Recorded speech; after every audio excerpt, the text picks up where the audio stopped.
Om Shanti. Om Shanti. Good morning. आज प्यारे बाबा के 27 सितंबर 2022 के साकार महावाक्य हैं। वाणी का सार है, मीठे बच्चे, कभी मतभेद में आकर पढ़ाई मत छोड़ो। पढ़ाई छोड़ने से माया अजगर के पेट में चले जाएंगी। प्रश्न है, यह कॉमन सत्संग न होने के कारण बाप को किन बातों में बच्चों को बार बार सावधान करना पड़ता है? उत्तर है, यह दुनिया के सत्संगों की तरह सत्संग नहीं। यहाँ तो पावन बनने की शिक्षा मिलती है। पावन बनने में माया के विघ्न पड़ते हैं, इसलिए बाप को बार बार सावधान करना पड़ता है। बच्चे, कभी कुछ भी हो, तुम सुख दुख निंदा स्तुति सुनते पढ़ाई को कभी नहीं छोड़ना। अपने को मियाँ मिट्ठू समझ किसी की ग्लानि मत करना। माया बड़ी चंचल है, अगर बाप से रूठकर पढ़ाई छोड़ी तो माया माथा मोड़ लेगी, ग्रहचारी बैठ जाएगी। इसलिए श्रीमत लेते रहना। बाप दादा की राय में कभी टीका टिप्पणी नहीं करना। गीत है, मरना तेरी गली में। ओम शांति। यह तो बच्चे जानते हैं, कहते हैं जब हम आपके बने हैं, यह पुरानी दुनिया तो खत्म होनी ही है। यह बेहद के रावण की लंका है जो विनाश होनी है। वह जो सिलोन में लंका दिखाते हैं, वह तो बात ही बिल्कुल झूठी है।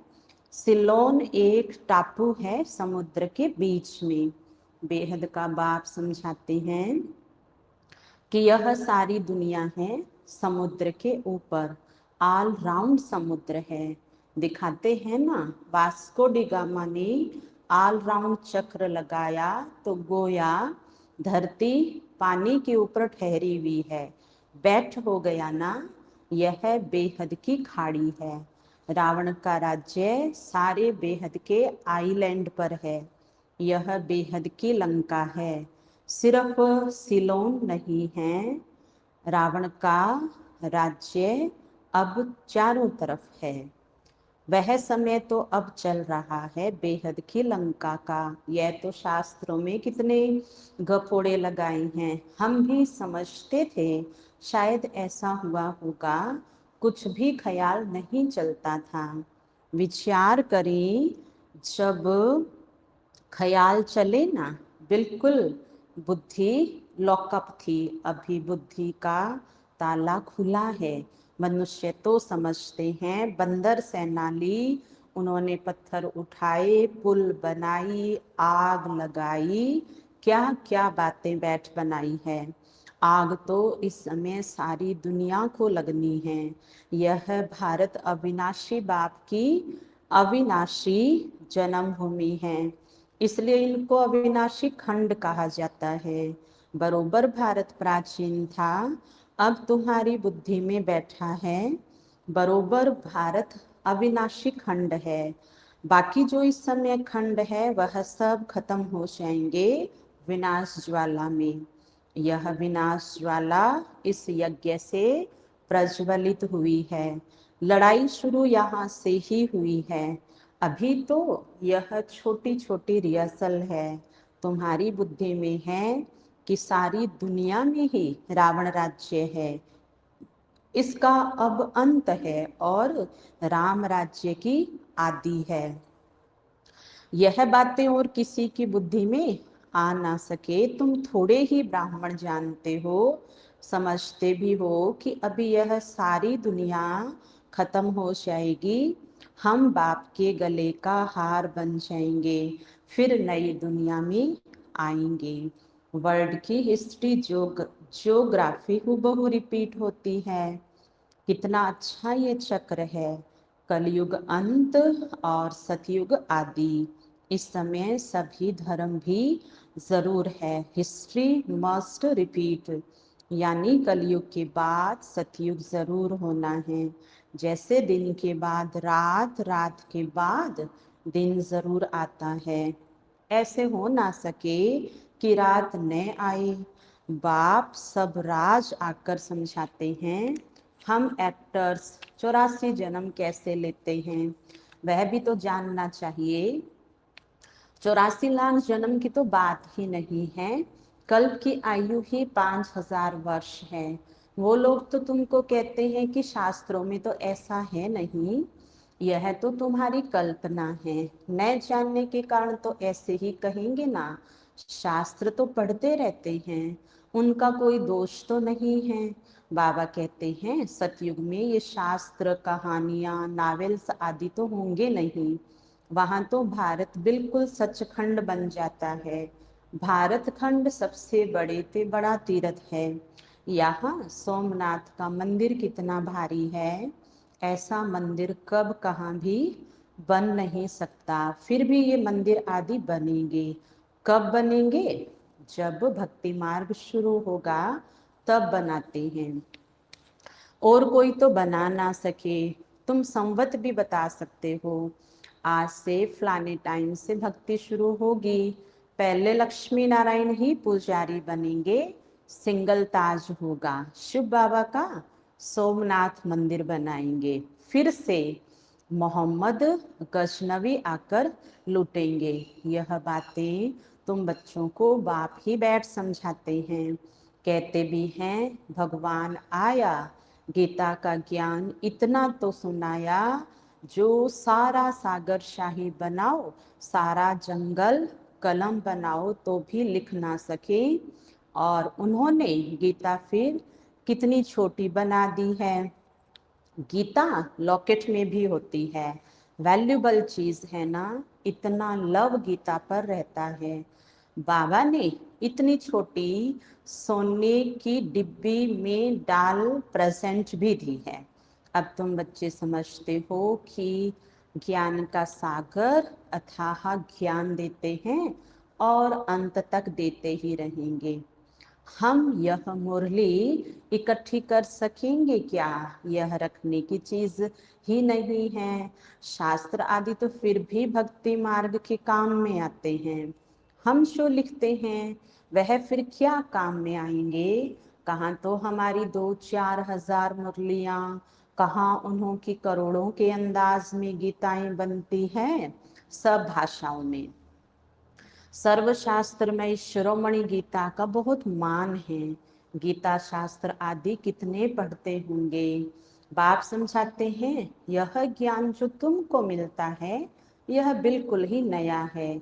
इसका पुस्तक तो है नहीं।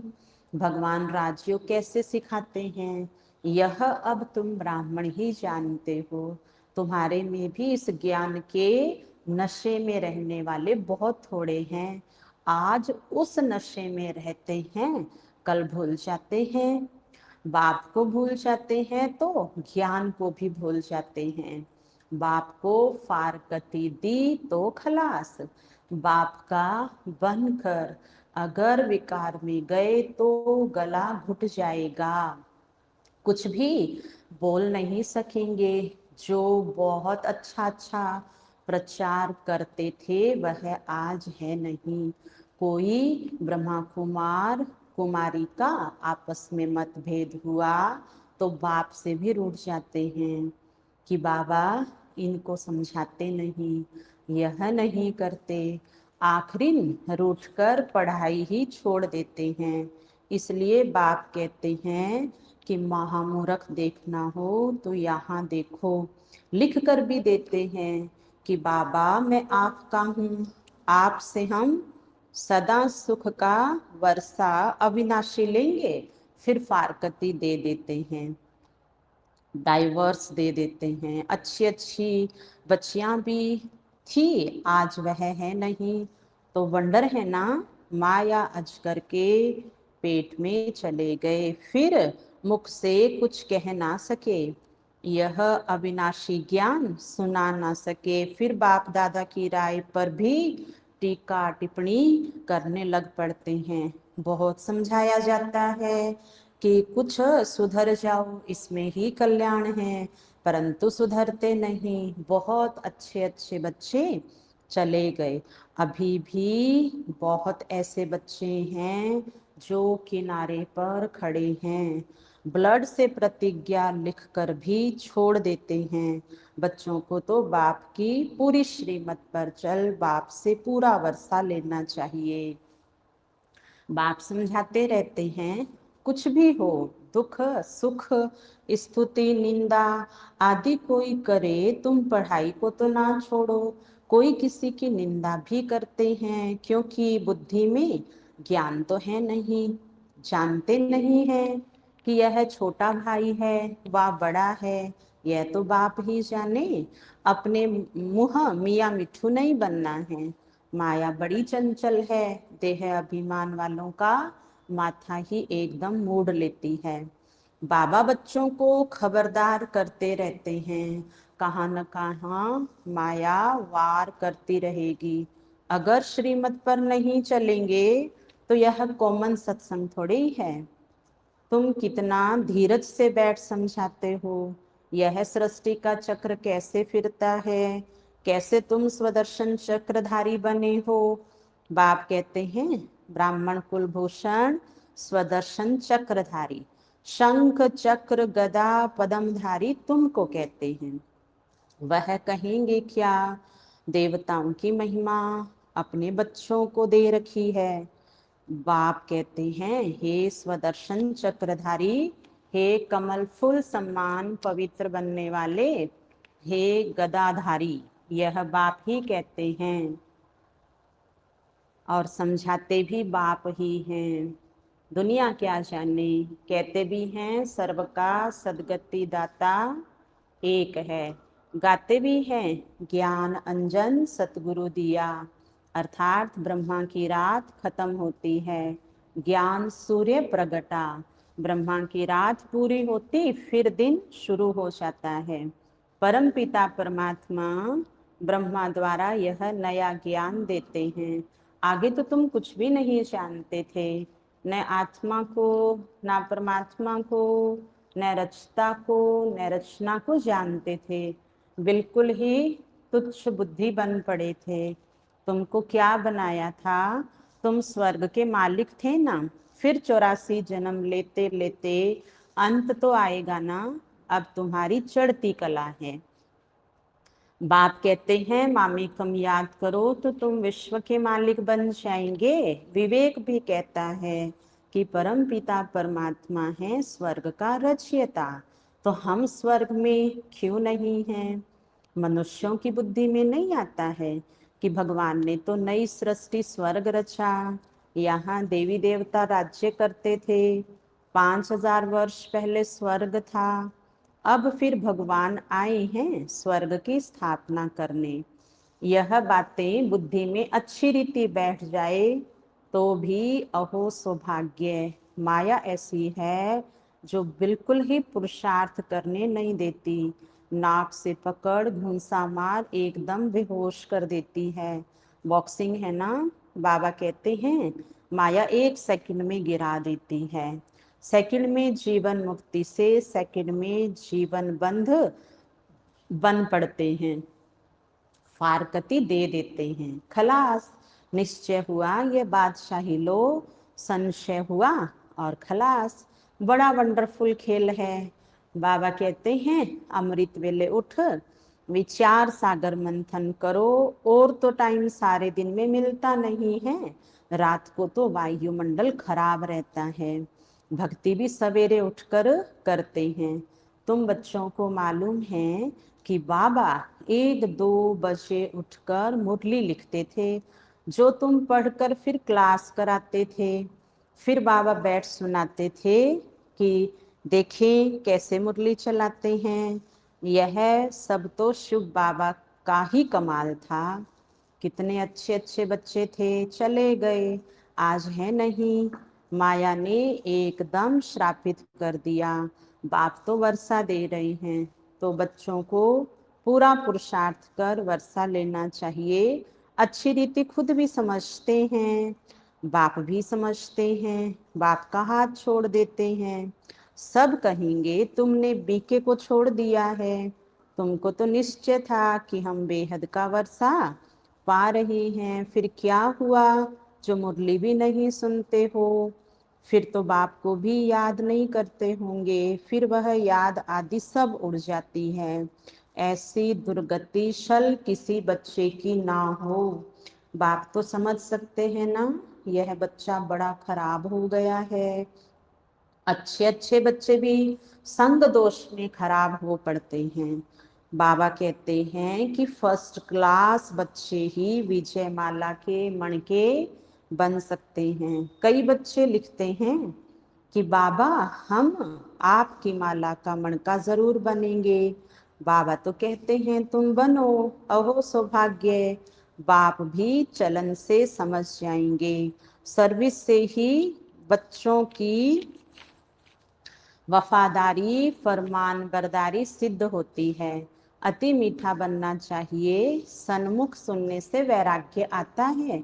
ऐसा फिर कभी नहीं करेंगे, यह करेंगे, यहाँ से बाहर निकला बस खलास, सब भूल जाते हैं। कितनी वंडरफुल बातें हैं।